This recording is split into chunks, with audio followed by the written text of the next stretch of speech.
Subscribe करें और bell दबाएं ताकि कोई खबर रह न जाए।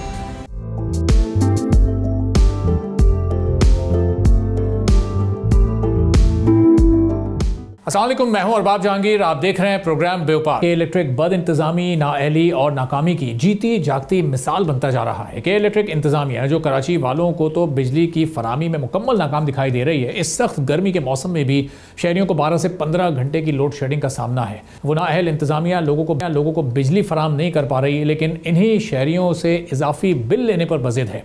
के इलेक्ट्रिक अपनी इंतजामी खराबियों और नाकिस प्लानिंग के बाइस शदीद माली बहरान के करीब है, जिसके बाइस वो अपने शेयर होल्डर्स को भी मुनाफा देने से कासिर है।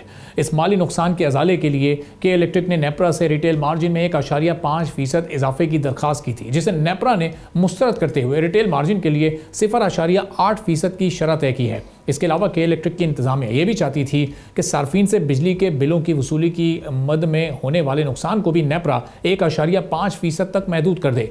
अलबत्ता नेपरा ने इनकी ये दरख्वास्त भी मुस्तरद कर दी है, जिसके बाद के इलेक्ट्रिक की इंतजामिया ने बड़े माली नुकसान के खदशे का रोना शुरू कर दिया है, जिसके बाइस इसके शेयर होल्डर्स में भी अब एक तशवीश की लहर है। जबकि हकीकत में के इलेक्ट्रिक के माली नुकसान की असल जिम्मेदार इदारे पर काबिज इंतजामिया है, जिनकी नाकिस प्लानिंग और मुसलसल बद इंतजामी ने इदारे को इस नहज पर ला खड़ा किया है। के इलेक्ट्रिक अपने नुकसानात के अजाले के लिए नेपरा से आवाम पर तो बोझ डालने का मुतालबा कर रही है, लेकिन ये नहीं बता रही कि इन नुकसानात की असल वजह ट्रांसमिशन और डिस्ट्रीब्यूशन लॉसेज और ऑपरेशंस और मेंटेनेंस कॉस्ट में इजाफा है, जिसकी बेहतरी के लिए इंतजामिया की जानिब से कोई इक़दामात नजर नहीं आते। इसके बजाय के इलेक्ट्रिक की नाअहल इंतजामिया सिर्फ और सिर्फ बिजली के बिलों में इजाफी रिटेल मार्जिन पर बज़िद है और अपनी इंतजामी नाअहली और बोझ कराची के अवाम पर डालने पर बज़िद है। नेपरा ने के इलेक्ट्रिक को हिदायत की है कि माली साल 2023-24 में 93.35% बिलों की वसूली को यकीनी बनाए, जो बतदरीज बढ़ाकर माली साल 2029-30 तक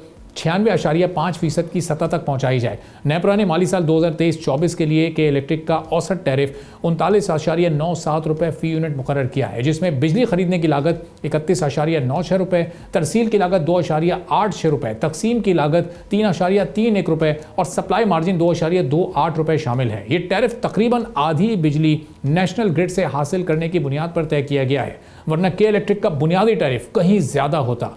माली साल 2023-2024 मुकम्मल हो चुका है और माली साल 2024-25 तकरीबन 10 महीने गुजार चुका है। माली साल 2024 में के इलेक्ट्रिक की असल रिकवरी 91.5% रही, जबकि माली साल 2025 के अख्ताम पर यह 90.5% तक रहने की तवक्को है। अब इन कम वसूलियों का माली असर बिल तरतीब तकरीबन 40 अरब और 57 अरब रुपए बताया गया है। के इलेक्ट्रिक को डिस्ट्रीब्यूशन सर्विस के बदले में तकरीबन 21.6 अरब रुपए की वापसी की इजाज़त दी गई है, और अगर रिकवरी लॉस की इजाज़त ना दी जाए तो कंपनी इब्तदाई 2 सालों में नुकसान बर्दाश्त करेगी। पावर डिवीज़न ने नेपरा फैसले पर शदीद तहफ़्फ़ुज़ात का इजहार किया है। वफाकी वज़ीर तवानाई उवैस लगारी का आज ही बयान सामने आया है कि ऐसे फैसले सरमायाकारी को मुतासर कर सकते हैं। ऐसे मामलों पर तवज्जो ना दी गई तो रेगुलेटरी निज़ाम मुतासर होगा। पावर डिवीज़न ज़रूर इस फैसले का जायज़ा लेगा। अब यहाँ पर सवाल बनता है कि अगर पावर डिवीज़न ही इस फैसले का मुखालिफ है तो फिर आवाम पर इसका किस हद तक गहरा असर हो सकता है और इम्पैक्ट इसका क्या हो सकता है, इस पर हम गुफ्तगू करेंगे। शंकर तलरेजा साहब जो डायरेक्टर हैं रिसर्च के टॉप लाइन सिक्योरिटीज़ से उनका ताल्लुक है, हमारे साथ मौजूद हैं। बहुत शुक्रिया शंकर साहब प्रोग्राम के लिए आपने वक्त निकाला। अब ये हम देख रहे हैं कि जो पावर मिनिस्टर हैं वो इस फैसले पर अपने रिमार्क्स दे रहे हैं। वो ये कह रहे हैं कि ये वो मुखालफत कर रहे हैं और उनको पता है कि आवाम पर इससे किस हद तक एक गहरा असर हो सकता है, आवाम पर मज़ीद बोझ पड़ सकता है। तो फिर ये किस बुनियाद पर नेपरा की जानिब से ये फैसला लिया गया और के इलेक्ट्रिक को इजाज़त दी गई है कि वो अब ये अपने रिटेल मार्जिन में इजाफा कर सकता है?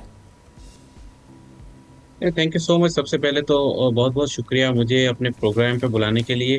देखिए, मैं आपको एक बात बताऊं, कोई भी बड़े स्केल की जब भी कंपनी ऑपरेट करती है तो जाहिर सी बात है इन रिटर्न जो है उसको एक डिसेंट रिटर्न ऑफर किया जाता है। ये पाकिस्तान की हिस्ट्री रही है। हम आईपीपीज के केस में भी देख चुके हैं। जो इंडिपेंडेंट पावर जनरेशन कंपनीज हैं उनको गारंटीड रिटर्न गवर्नमेंट ने दिया हुआ था। अभी जाके जब गवर्नमेंट ने रीनेगोशिएट किया है तो उनका जो डॉलर इंडेक्सेशन है वो भी ख़त्म किया गया, डॉलर को फिक्स कर दिया पीकेआर पैरिटी के साथ, और उनके रिटर्न भी रिवाइज डाउन किए गए। लेकिन आप समझ लें कि काफ़ी साल गुजर गए थे। आफ्टर मैनी ईयर्स जो है वो जब तक प्रॉफिट ले रहे थे उस चीज़ का तो उन्होंने लिया, because that was part of the agreement. ठीक है, वो अगर एग्रीमेंट में ऐसी ऐसी चीजें डिसाइडेड थी तो गवर्नमेंट को ऑनर भी करना था।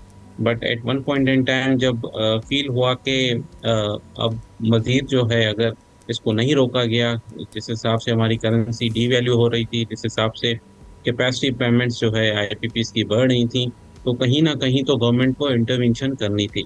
अब अगर वो एपिसोड आप अलग रखें और के इलेक्ट्रिक के केस में आए, तो देखें के इलेक्ट्रिक एक प्राइवेट कंपनी है, जिसके तीन आप समझ लें कि डिफरेंट टैरिफ के लिए जनरली वो अप्लाई करते हैं। लास्ट टाइम जो लास्ट इनको एमवाईटी मिला था वो एक सिंगल एमवाईटी था। अभी इन्होंने जो है चार अलग अलग टैरिफ सबमिट किए हुए थे। उसमें एक जनरेशन का टैरिफ था, एक दूसरा डिस्ट्रीब्यूशन का टैरिफ था, ट्रांसमिशन का टैरिफ था, और अभी ये सप्लाई टैरिफ था। देखिए जो पहले तीन टैरिफ हैं, जैसे जनरेशन का टैरिफ है, तो पिछली बार जो लास्ट एमवाईटी था इनका फिस्कल ईयर 16 से फिस्कल ईयर 23 तक, उस वक्त नेपरा ने एक रुपी आरओई अलाउ किया था, उसके साथ डॉलर की अपफ्रंट इंडेक्सेशन दे दी थी। क्योंकि उस वक्त भी आईपीपीस को डॉलर रिटर्न मिल रहा था, तो बजाय उनको कंटिन्यूस डॉलर इंडेक्सेशन देते, नेपरा ने उन्हें अपफ्रंट दे दिया, तो जाके 17 पॉइंट समथिंग एक रिटर्न बना था, रिटर्न ऑन इक्विटी बना था के इलेक्ट्रिक का जनरेशन साइड पे लास्ट टाइम। और अभी जो है, अगर मैं आपको अभी की फिगर्स बताऊं, तो देखिए अभी डॉलर इंडेक्सेशन अलाउ की है जनरेशन साइड पे। ये जनरेशन वाला जो एंगल है लास्ट अक्टूबर में आई थिंक रिलीज हुआ था। अक्टूबर से उसके बाद जो है, आप समझ लें कि जो अब ओवरऑल अगर मैं आपको एवरेज रिटर्न बताऊं, तो तकरीबन 16 से 28% रुपी रिटर्न बनता है जनरेशन की साइड पे, जो कि इलेक्ट्रिक को मिला है। और ट्रांसमिशन के साइड पे अगर मैं बात करूं, तो ट्रांसमिशन की साइड पे जो पहले टैरिफ गिवन था वो था, आप समझ लें कि 15% रिक्वेस्ट किया था कि इलेक्ट्रिक ने डॉलराइज, और नेपरा ने इन्हें अलाउ किया है 12% डॉलर रिटर्न। और ये लास्ट जो एमवाईटी था उसमें रुपी में इंडेक्स था, उसमें डॉलर नहीं था। तो अब अगर वो 12% जो ट्रांसमिशन डॉलर को जब आप रुपी में कन्वर्ट करते हो, क्योंकि इसकी जो रुपी की इंडेक्सेशन है वो फिस्कल ईयर 16 से लिंक्ड है, तो यानी पिछले 6-7 सालों में जो करेंसी डिवैल्यूएशन हुई है उसका भी इसमें इम्पैक्ट डाला गया है। तो रुपी में जाके 21.4% रिटर्न बनता है। ठीक है, और इसके अलावा डिस्ट्रीब्यूशन के केस में अगर हम बात करें, तो डिस्ट्रीब्यूशन में जो रिक्वेस्ट किया गया था वो 16.67% डॉलर रिटर्न ऑन इक्विटी जो है के इलेक्ट्रिक ने रिक्वेस्ट किया था। और गवर्नमेंट जो नेपरा ने भी अलाउ किया है दैट इज 14% डॉलर में।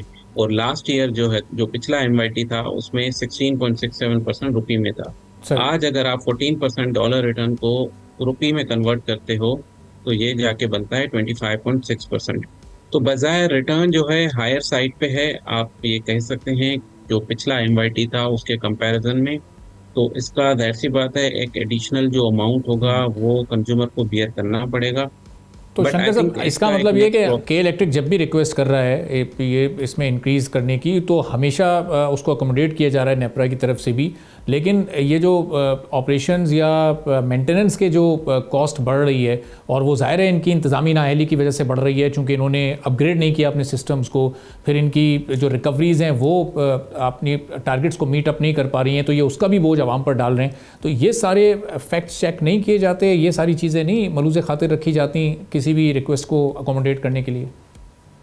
इस बार रिटर्न ज़्यादा मिला है रुपी टर्म्स में। और लेकिन देखें, एक सबसे इम्पोर्टेंट चीज़ मैं आपको बताऊं, which I think is also should also be considered by the government, कि देखें इस के इलेक्ट्रिक की जो परफॉर्मेंस है, अगर हम जो आपने रिकवरी की बात की, तो आई थिंक वो काफ़ी हद तक हिट हुई है। क्योंकि आज से 2 साल पहले के इलेक्ट्रिक ने 96% तक रिकवरी सक्सेसफुली की थी। अब वो लास्ट ईयर तक जो है 90.5, 91.5 पे आ गए। मतलब ये हर साल इंक्रीजिंग ट्रेंड में जा रहे थे, but last year fiscal year 24 में एक ठीक ठाक डिप लिया है। फिस्कल ईयर 25 जो भी साल चल रहा है इसमें भी काफ़ी डिक्लाइन आया है रिकवरीज में। देखें, ये आप कह सकते हैं कि दिस इज द इनएफिशिएंसी। ठीक है, और इस इनएफिशिएंसी में जब हम दूसरी डिस्कोर्स को कंपेयर करते हैं, तो वहाँ पे एक मार्जिनल सा इंक्रीज आया है रिकवरीज में फिस्कल ईयर 23 से 24 के कंपैरिजन में। और जब हम के इलेक्ट्रिक की बात करते हैं विच इज प्राइवेटाइज एंटिटी, तो उसकी तो रिकवरी कम हुई है। ये थोड़ा सा फोकस करना चाहिए कि जो रिकवरी कम हुई है उसके पीछे के इलेक्ट्रिक को मजीद अपनी एफर्ट्स बढ़ानी चाहिए। एक देखिए गवर्नेंस का एंगल भी है। जी। के इलेक्ट्रिक की शेयर होल्डिंग जो पहले एक प्राइवेट इक्विटी फर्म के पास थी, तो जाहिर सी बात है माइलस्टोन बेसिस पे मैनेजमेंट की परफॉर्मेंस एवेल्युएशन भी होती थी। अब आई डोंट नो अब किस तरह का सिनेरियो है, क्योंकि वो प्राइवेट इक्विटी का जो फंड है जो के इलेक्ट्रिक को ओन करता था, उसकी जो मैनेजमेंट पावर्स थे प्राइवेट इक्विटी फंड के पास, वो अब नहीं है, वो लिक्विडेट हो गया ग्लोबली। ठीक है, तो तो उस फंड के अब मैनेजमेंट पावर्स अब किसी शंकर और साहब के असल पास हैं। में जो इंटरनल इश्यूज भी हैं इनके शेयर होल्डर्स के, बहुत सारे जो मेजर शेयर होल्डर्स हैं उनको इस वक्त एतराज़ मैं ही है यही कि कहना ये चाह रहा हूँ। जो देखिए रिटर्न गवर्नेंस का रुपये में इशू जो है। रिटर्न इनको जब ज़्यादा भी मिल रहा है तो ये उनको उन शेयर होल्डर्स को मुनाफा नहीं दे रहे, तो वो मेजर शेयर होल्डर्स खाली हाथ बैठे हैं, वो नुकसान में ही हैं, फंस चुके हैं वो। तो देखिए वो जितना भी अब देखिए पिछले 7 साल का तो मैंने आपको बता दिया ना कि वहां पे तो प्रॉफिट कंपनी ने कोई सिग्निफिकेंट इनकर ही नहीं किया, तो वो डिस्ट्रीब्यूट कहाँ से करेंगे। फिस्कल ईयर 23 का मैंने आपको एक्चुअल एग्जांपल दिया कि ठीक ठाक उनको फाइनेंस कॉस्ट में भी हिट पड़ी थी। और दूसरी बात, अब अगर के इलेक्ट्रिक को एक डिसेंट रिटर्न नेपरा ने अलाउ किया है, बट उसमें 2 साल निकल गए, और उन 2 साल क्योंकि ये फिस्कल ईयर 24 से इफेक्टिव है, आज हम फिस्कल ईयर 25 क्लोज कर रहे हैं। ठीक है, तो फिस्कल ईयर 24 फिस्कल ईयर 25 में के इलेक्ट्रिक को आइडिया नहीं था कि what sort of return they will be getting. ठीक है, तो उस वजह से एक इनएफिशिएंसी का समझे ठीक ठाक बैकलॉग उनके गले में आ गया है। अब उससे उनके प्रॉफिट जो एक्सपेक्टेड थे, लेकिन उससे तो अगर ये नॉर्मल सिनेरियो में रिकवरी बेहतर होती, दो फिस्कल ईयर 23 के कंपैरिजन में होती, ट्रांसमिशन एंड डिस्ट्रीब्यूशन लॉसेस भी इनके कंट्रोल में होते, तो शायद हो सकता था कि शेयर होल्डर को प्रॉफिट डिस्ट्रीब्यूट भी होता। बट अब जो केस लग रहा है फिस्कल ईयर 24 और 25 का, इनका जो एक्चुअल प्रॉफिट बन रहा था उससे आधा प्रॉफिट जो है ना इनएफिशिएंसीज की वजह से आउट हो जाएगा इनका।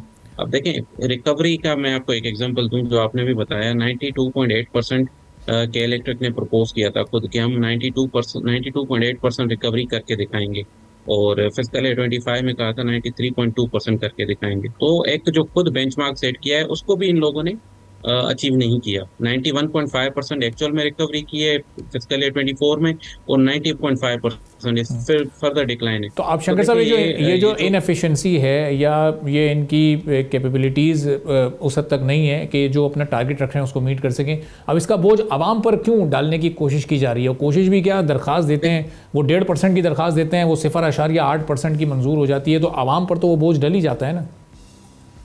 देखें अवाम पे जो है डेफिनेटली इस चीज़ का बोझ आएगा। मैं एक छोटा सा अगर आपको कंपैरिजन दूं, तो देखें ये डिस्ट्रीब्यूशन बिजनेस से रिलेटेड है कि इलेक्ट्रिक का जो रिकवरीज का इशू है। बाकी डिस्कोज भी हैं हमारे पास सेप्को है, हेस्को है, लेस्को है, जितने भी डिस्ट्रीब्यूशन कंपनीज हैं, उन सब का जो टैरिफ बनता है वो 100% रिकवरी के बेसिस पे बनता है। ठीक है, और ये नेपरा ने खुद भी एडमिट किया है। बट क्योंकि वैसी बात है, उनकी भी एवरेज रिकवरी 92% के अराउंड है। पाकिस्तान की एवरेज रिकवरी इतनी है 92-93 के बीच में। जो रिमेनिंग अमाउंट है वो देखें, जाहिर सी बात है एक कंपनी जब अपने प्रॉफिट एंड लॉस से देगी तो उसको फिर पीछे से एक स्पॉन्सर की स्ट्रॉन्ग आर्म चाहिए जिससे बेसिकली उनके रेगुलर ऑपरेशन चलें। तो गवर्नमेंट उनको ठीक ठाक सपोर्ट भी करती है, सब्सिडीज के फॉर्म में या डिफरेंशियल के फॉर्म में ठीक ठाक अमाउंट रिसीव भी होता है बाकी डिस्पोज को। बट अगर हम प्राइवेट कंपनी को अगर ये कहें कि 100% रिकवरी करें, तो ये ग्लोबल स्टैंडर्ड नहीं है। ठीक है, तो ग्लोबल जो स्टैंडर्ड्स हैं वो एक रिलैक्सेशन देते हैं। हम देखें गैस की कंपनी है ना, सुई नॉर्थ और सुई साउथ, तो वहाँ पे भी देखें एक बहुत बड़ी ऑडिट फर्म ने जब अपनी गवर्नमेंट ने कंसल्टेंसी फर्म हायर की कि हम, क्योंकि वहाँ पे भी गैस की लीकेज बहुत ज़्यादा है, तो वहाँ पे एक ये इशू आया कि अब इनको कितना परसेंट जो है अलाउ करें कि लीकेज जो है उसमें कवर हो जाए। अच्छा, तो देखिए ये शंकर साहब ये जो हम गुफ्तगू कर रहे हैं ये तो उस सूरत हाल में हो रही है कि आधी बिजली तो ये नेशनल ग्रिड से इस वक्त ले रहे हैं ना। अगर ये जो आधी बिजली नेशनल ग्रिड से ले रहे हैं, अगर ये भी खुद ही इसकी प्रोडक्शन कर रहे होते तो फिर ऑपरेशंस और मेंटेनेंस की कॉस्ट कहाँ चली जाती, फिर तो इनका टैरिफ मज़ीद ऊपर चला जाता और आवाम शायद इससे दुगने दामों में इस वक्त इनसे बिजली खरीदने पर मजबूर होते। देखिए उसमें 100% गलती के इलेक्ट्रिक की नहीं है, क्योंकि मैं आपको एक बात बताऊं, जो के इलेक्ट्रिक के अपने आप समझ लें कि मुल्क के हालात करेंसी की वजह से RLNG पे ज़्यादा प्रोडक्शन है। RLNG is very expensive. ठीक है, RLNG का रेट आपको पता है 3500 से 3600 रुपीज़ MMBTU जाके पड़ता है, तो उस पर कॉस्ट ऑफ जनरेशन वैसे भी हायर होती है। मैं देख रहा था देखें जो नेशनल जो गवर्नमेंट से लेते हैं, गवर्नमेंट के देखें सोर्सेज क्या हैं, उसमें रिन्यूएबल भी है, उसमें आइडल भी है, जिसपे कोई वेरिएबल कॉस्ट नहीं होती, उसमें कोल पावर प्लांट है, शंकर उसपे साहब ऑन टाइम काफी कॉस्ट कम टाइमली ऐसे होती है। डिसीजन नहीं लिए गए ना कि जो कोल जो लोकल कोल से ये फ़ायदा उठा सकते थे, अगर ऐसे पावर प्लांट्स ये लगाते अपने वक्त पर, ये इम्पोर्टेड कोल पर इन्हिसार करने की वजह से मामला बिगड़ता गया है। देखिए ये आपकी बात सही है, ये एक बहुत बड़ा एंगल है जो कि आई थिंक जो इंडस्ट्रियल कम्युनिटी है कराची की, काफी टाइम लिख भी चुके हैं कि के इलेक्ट्रिक को आप लोग नेचुरल गैस सप्लाई करो। आई थिंक इस तरह का कोई आर्गुमेंट था कि क्योंकि नेचुरल गैस सस्ती है, नेचुरल गैस पे कॉस्ट ऑफ जनरेशन कम होती है। बट आपकी बात सही है, जैसे कोल पावर प्लांट है या रिन्यूएबल्स पे ज्यादा फोकस होना चाहिए, ताकि ओवरऑल जो बास्केट आपकी एवरेज बास्केट है वो नीचे है। मैं देख रहा था कि 16 से 17 रुपए जो आपने टोटल अमाउंट कोट किया ना, 40 रुपए तक टैरिफ बन रहा है, उसमें से 16 से 17 तो कॉस्ट ऑफ जनरेशन है।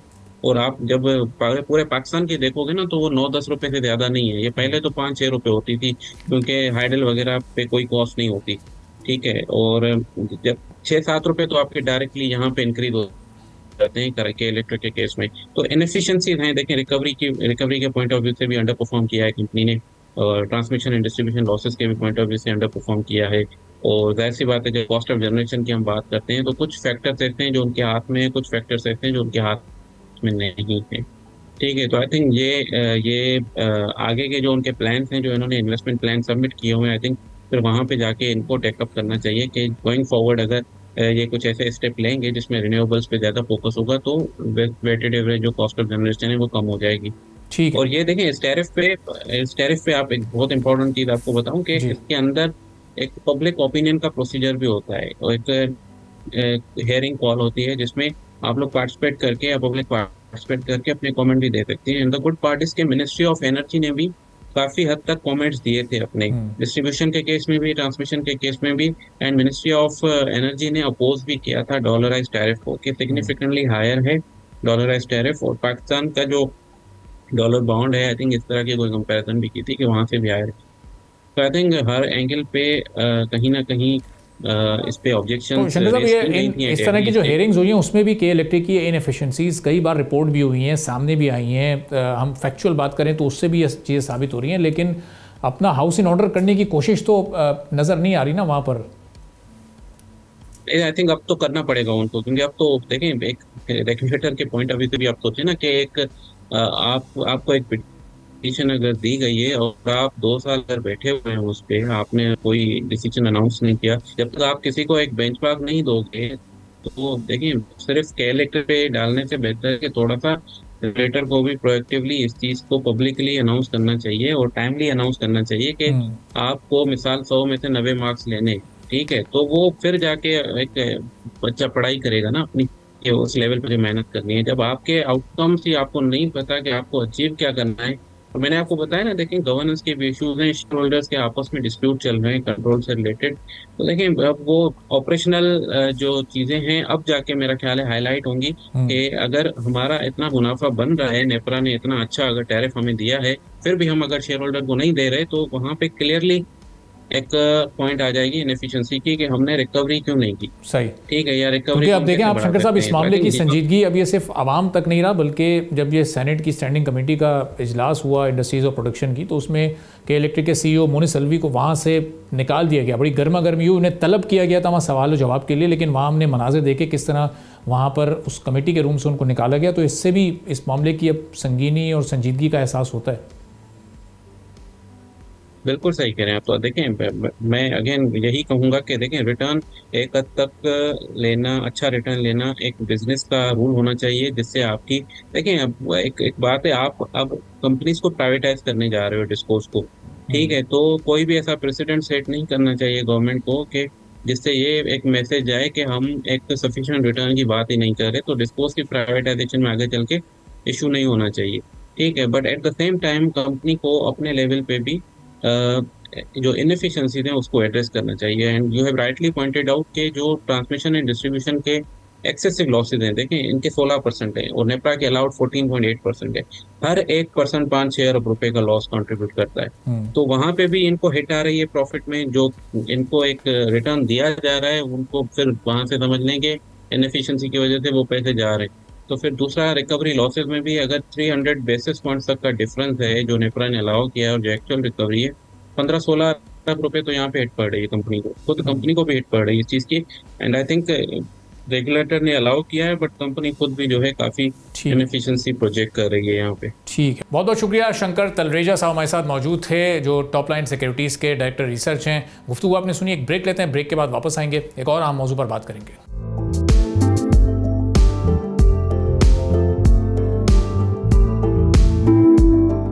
एक बार फिर आपको प्रोग्राम में खुशामदीद कहेंगे। वफाकी बजट 2025-2026 की आमद से कबल ही आवाम के साथ साथ अब ताजिर बरादरी के अंदाजे और राय भी सामने आना शुरू हो गई है। कोई आने वाले बजट में रिलीफ का मुंतज़िर नज़र आ रहा है, तो कोई बजट में मुतवक्के तौर पर लगने वाले टैक्सेस से पहले ही परेशान नज़र आता है।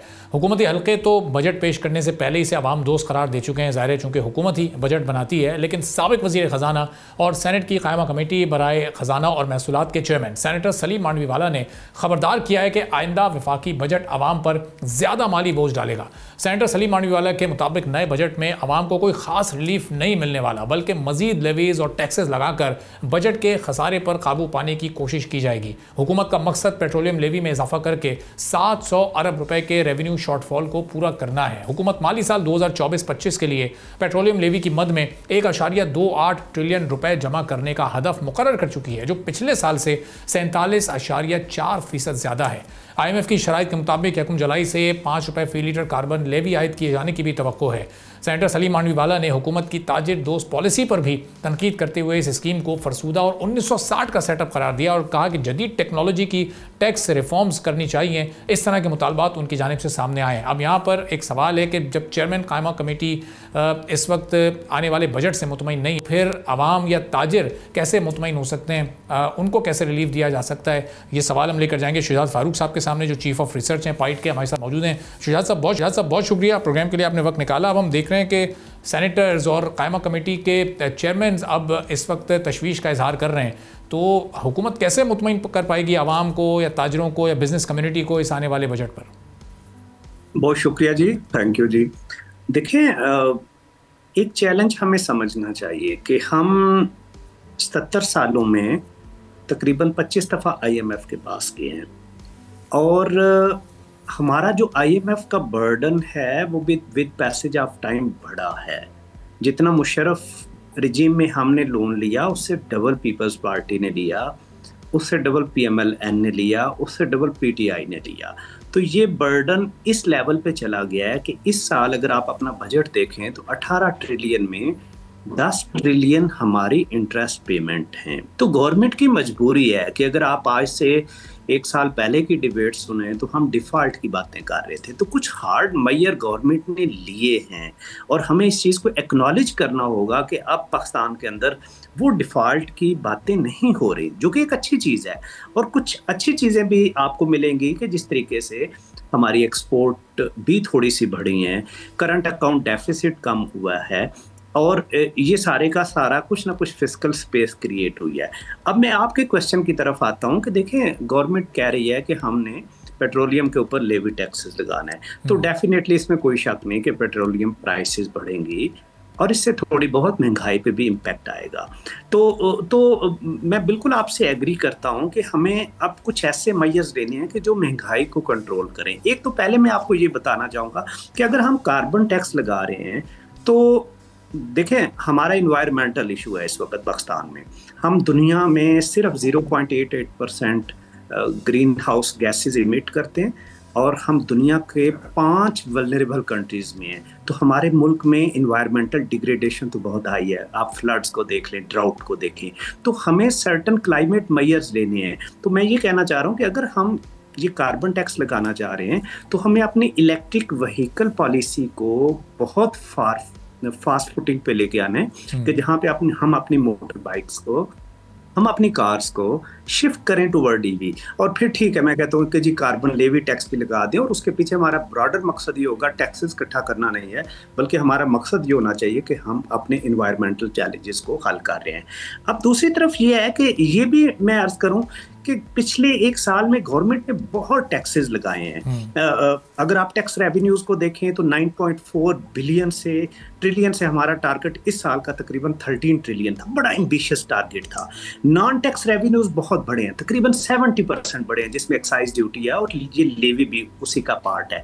सो डेफिनेटली ये मेरी भी एक जिसको कहते हैं कि बड़ी गवर्नमेंट से हम्बल सजेशन होगी कि टैक्सेस हमने बहुत लगाए हैं। अब ये टैक्सेस आपकी ग्रोथ को भी डिस्टर्ब कर रहे हैं कि वो जो लोग के पास पैसा था वो इन्वेस्टमेंट की तरफ जाना चाहिए था, वो अब बहुत सा पैसा टैक्सेस की तरफ चला गया है। तो हमें अब सर्टन वो मेजर्स लेने चाहिए कि ये जो 700 बिलियन है या तकरीबन 2000 बिलियन भी गवर्नमेंट को इकट्ठा करना हो, तो ये कोई बड़ी चीज़ नहीं है कि जहाँ पे आप सर्टन एफिशिएंसी मेजर्स लेके वहाँ से ये पैसा इकट्ठा करें ताकि एक आम पब्लिक के ऊपर इसका बोझ ना आए। सही। तो आप ज़ाहिर शुजात साहब, क्योंकि वक्त भी बड़ा कम इस वक्त रह गया है बजट से पहले, फिस्कल स्पेस इस वक्त आप कितना देख रहे हैं? ख़ासतौर पर क्या सैलरीड पर्सनस को, सैलरीड क्लास को कोई रिलीफ मिल सकता है? चूँकि उन पर टैक्स की जो इस वक्त शरह जो स्लैब्स हैं, परसेंटेज है, वो बहुत ज़्यादा हाई है। जो अभी तक वो सारे सेक्टर्स जो अभी तक टैक्स नेट में नहीं थे, उनको गवर्नमेंट किसी न किसी हद तक इस बार लाने की कोशिश कर रही है, जो कि ज़ाहिर कामयाब होनी चाहिए, लेकिन उसका तो आने वाले वक्त में ही पता चलेगा। तो एक्सपेक्टेशंस हम क्या रख सकते हैं इस बार हुकूमत से? देखिए, बहुत मुश्किल है अभी तक गवर्नेंस स्टेप्स लेना। तो हमारे लिए सबसे इजी होता है लेवी टैक्स को लगा देना, एक्साइज को लगा देना, जो एम्प्लॉयज़ हैं उनकी स्लैब को चेंज कर देना, उसको थोड़ा सा टैक्स बढ़ा देना, उनकी जो तनख्वाह है उसको इन्फ्लेशन से एडजस्ट नहीं करना। तो ये हमारे लिए बहुत इजी है। तो मेरे ख्याल से कुछ हमने मेजर्स लिए हैं, जिस तरह अभी आप देखें जो IMF का रिसेंट मिशन था उसमें फोकस था कि एग्री टैक्सेस को अब हमने इम्प्लीमेंटेशन की तरफ लेके जाना है। वो शाइन चीज़ है कि प्रोविंसेस ने इसके ऊपर लेजिस्लेशन की है। लेकिन दूसरी तरफ आप देखें, आप ताजर बरादरी की बात कर रहे थे शुरू में, लेकिन ताजर बरादरी कितना टैक्स देती है? आप होलसेल रिटेल को देखें, 20-22% ये इकोनॉमिक आपके GDP के अंदर कंट्रीब्यूट करता है। टैक्स के अंदर सिर्फ 2-3% आ रहा है। तो ये वो सेक्टर है कि जहाँ हमें रियलाइज़ करना चाहिए कि जहाँ पे हमें टैक्स भी देना है। और ये फैक्ट है कि पाकिस्तान की जो टैक्स टू GDP रेशो है वो बहुत लो है अगर हम अपने हमसाया मुल्कों से कंपेयर करें। तो ये जो मैं ब्रॉडली कहना चाहूँगा वो यही है कि हमें टैक्स बेस को इन्हांस करें, टैक्स नेट को इन्हांस करें। वो एरियाज जहाँ पे लोग टैक्स नहीं पे कर रहे उन लोगों को लेके आए। दूसरी जो चीज़ है वो अगर आप लास्ट टाइम देखें कि जब गवर्नमेंट ने मॉनेटरी पॉलिसी अनाउंस की और इंटरेस्ट रेट को कम किया तो तकरीबन गवर्नमेंट को 1500-1600 अरब रुपए का फ़ायदा हुआ था उस इंटरेस्ट पेमेंट को कम करने से, जो हमारी इंटरेस्ट अमाउंट कम हुई। ये एक और एरिया हो सकता है कि जहाँ पे हम 1-2% इंटरेस्ट रेट कम करके रादर दैन कि हम पब्लिक के ऊपर बर्डन डालें, हम अपने रेवेन्यूज़ की तरफ और बेहतरी एक्सपेंडिचर्स की तरफ जा सकते हैं। फिर एफिशिएंसी पे आ जाए, गवर्नमेंट के एक्सपेंसेस हैं, एनर्जी प्राइसेस हैं, स्टेट ओन इंटरप्राइजेज हैं। ये वो एरियाज़ हैं जहाँ पे शायद हमें अब बड़ा सीरियसली गवर्नेंस के पर्सपेक्टिव में सोचना चाहिए। प्रायोरिटाइजेशन है कि जहाँ पे हम रियली डेंट डालें और इकानमी के पहिए को और बेहतर करें। ठीक है, बहुत बहुत शुक्रिया शुजात फारूक साहब। आने वाले दिनों में हम ज़ाहिर टैक्स नहीं आता और उसके बाद भी ये तजवीज़ और ये डिस्कशन हम करते रहेंगे। चीफ ऑफ रिसर्च पाइट से शुजात फारूक साहब हमारे साथ मौजूद थे। एक ब्रेक लेते हैं, ब्रेक के बाद वापस आएंगे, एक और आम मौजू पर बात करेंगे।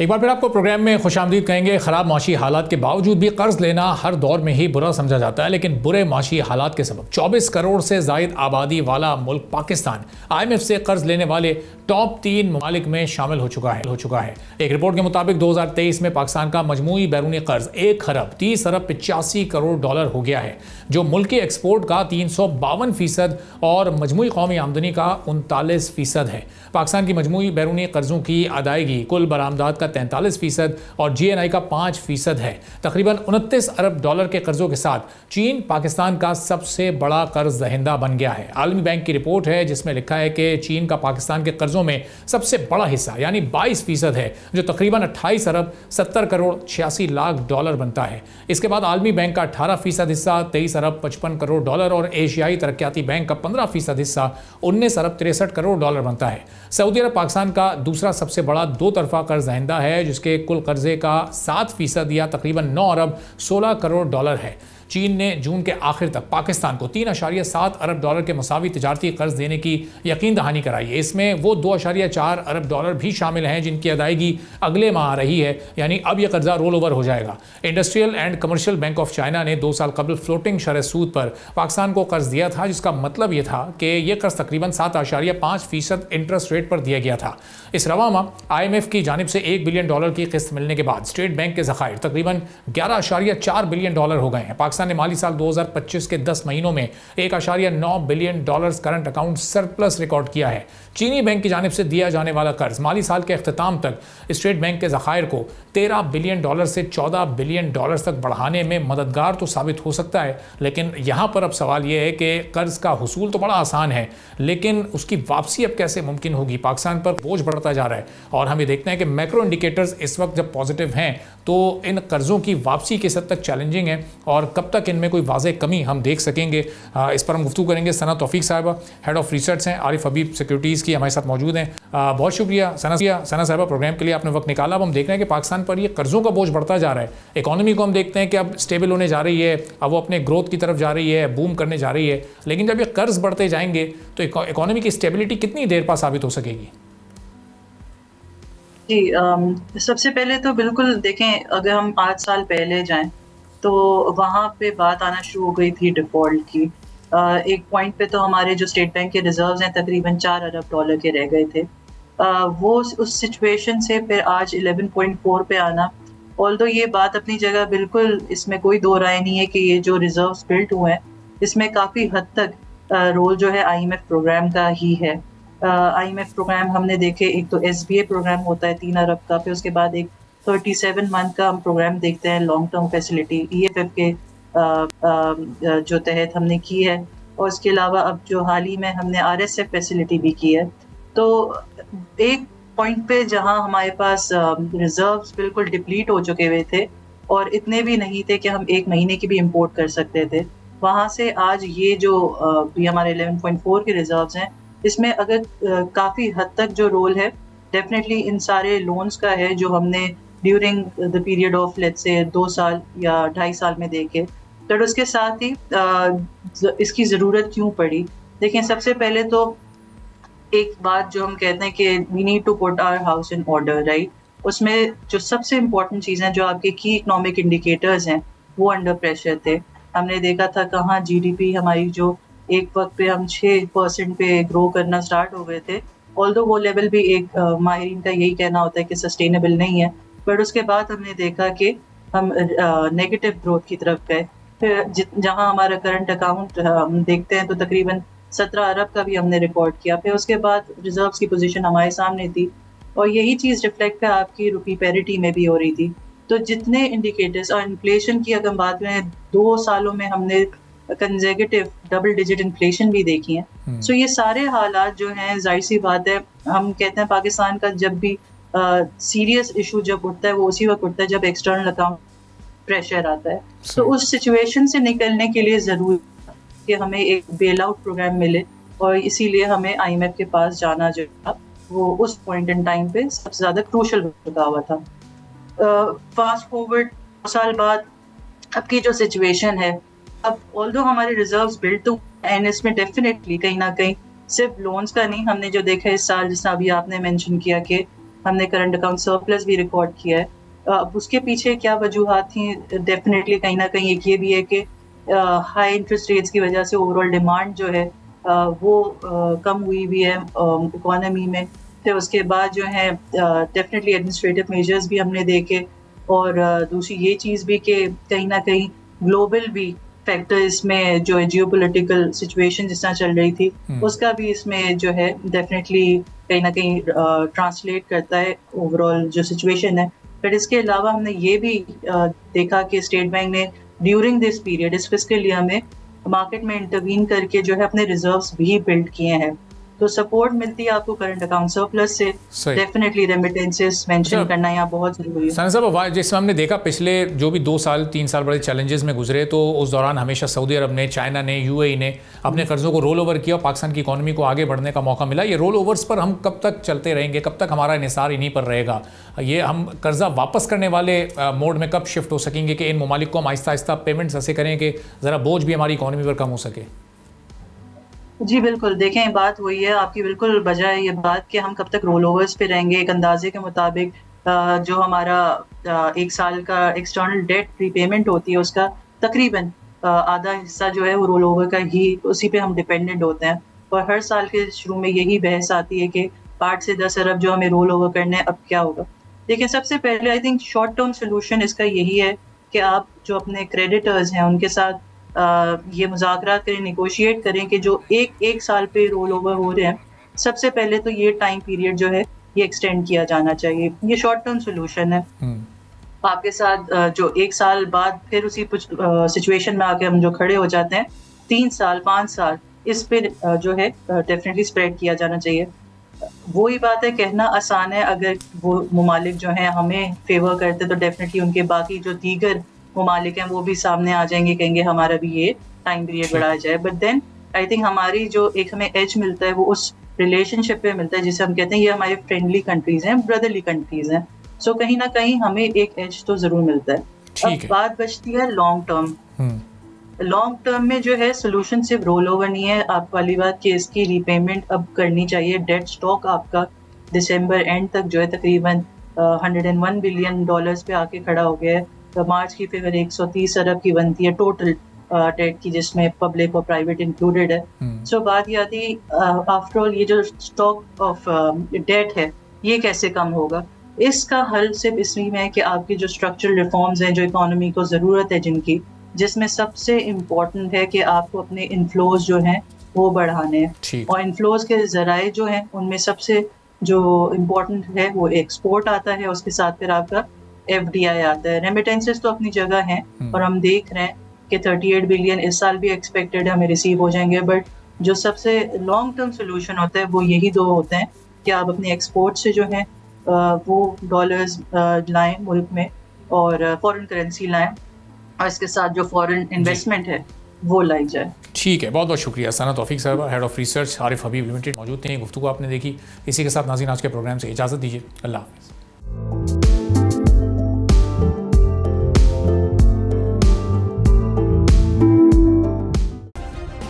सब्सक्राइब करें और बेल दबाएं ताकि कोई खबर रह न जाए।